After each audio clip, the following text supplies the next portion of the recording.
এই ছাত্রদলের উদ্যোগে যে উদ্যোগ তারা নিয়েছে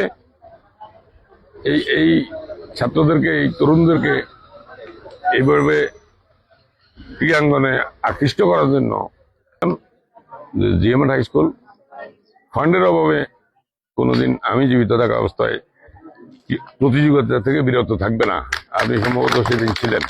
এই স্কুল ফান্ডের অভাবে, টাকার অভাবে আমি আমার জীবদ্দশাতে প্রতিযোগিতা অংশগ্রহণ করবে না, এরকম কিছু হবে না।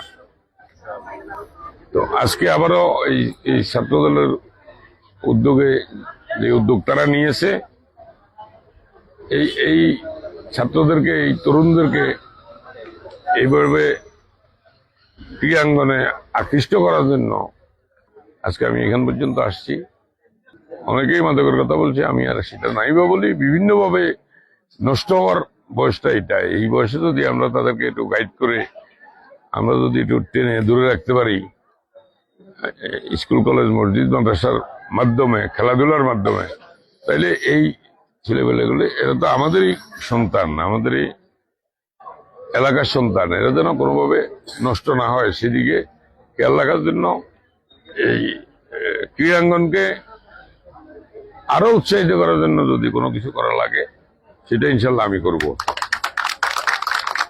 প্রধানমন্ত্রী অনেকগুলি প্রোগ্রাম করছে, খাল কাটা, গাছ লাগানো। আমি ফুলগাজী উপজেলার আহ্বায়ক, যুবদলের আহ্বায়ককে অনুরোধ করব যে খাল কাটা প্রধানমন্ত্রীর কাজ, সেটা প্রধানমন্ত্রী করুক। গাছ লাগানো প্রধানমন্ত্রীর কাজ, সেটাও উনি করুক। আমি আমার এই জিএমএড হাই স্কুলে, আমি আমার বাড়ির সাথে, আমার বাড়ির দরজায় আমি এটা গাছ লাগাইতে পারি কিনা, সেরকম একটা ব্যবস্থা করলে আমরা অত্যন্ত খুশি হব। একজন একটা করে গাছ লাগাইলে প্রধানমন্ত্রীর ঘোষণা পূরণ হইতে সময় লাগবে না। একা প্রধানমন্ত্রীর পক্ষে এত গাছ লাগানো সম্ভব না, আমরা সবাই মিলে লাগাইতে হবে। সুতরাং ফরিদকে অনুরোধ করবো, তুমি জিএমএড এর যতগুলি প্রতিষ্ঠান আছে সকল প্রতিষ্ঠানে অন্তত গাছটা লাগানোর ব্যবস্থাটা করো। বর্ষা থাকতে থাকতে গাছ লাগাই নেওয়া দরকার। সর্বোপরি হচ্ছে আজকের একদম সংক্ষিপ্ত সময় জিএমএড ক্রীড়া পরিবারের আজকের যেই আবেগ, তাদের যেই দাবি দেওয়া, তাদের দাবি তো নয়, এটা আবেগের সহিত তারা চাইতেছে তারা ছাগলনাইয়া মাঠে খেলতে যাবে। সুতরাং এই ক্ষেত্রে আমার সহযোগিতা অবশ্যই থাকবে। ছাগলনাইয়া মাঠে আমি সম্ভবত আমার ক্লাস 7-এর বছর এই জিএমএড হাই স্কুলের পক্ষ হইয়া ছাগলনাইয়া মাঠে আমি খেলে আসছি। সুতরাং ছাগলনাইয়ার প্রতি আমার দুর্বলতা আছে, এই স্কুলের প্রতি তো আছেই।